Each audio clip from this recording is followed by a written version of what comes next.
اعتکاف میں فون کا استعمال۔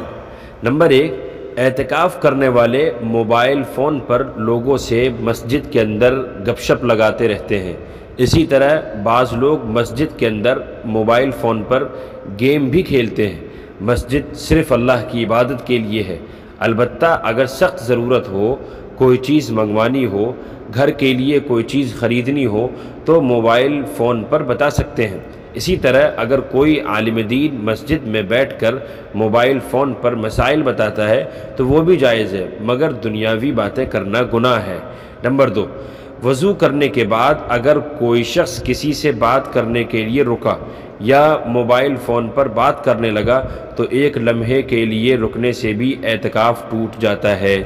نمبر 3، مسجد میں ہیں تو قرآن مجید کی تلاوت کریں اور قرآن سے ہی کریں، اپنے فون کے ذریعے سے تلاوت کرنے سے پرہیز کریں۔ نمبر 4، بہتر ہے 10 دن کے لیے فون ہی بند کر دیں۔ اگر ضروری بات کرنی ہو تو بوقت ضرورت استعمال کریں پھر بند کر دیں۔ فون کا کثرت سے استعمال اعتکاف کی روح سے محروم کر دیتا ہے۔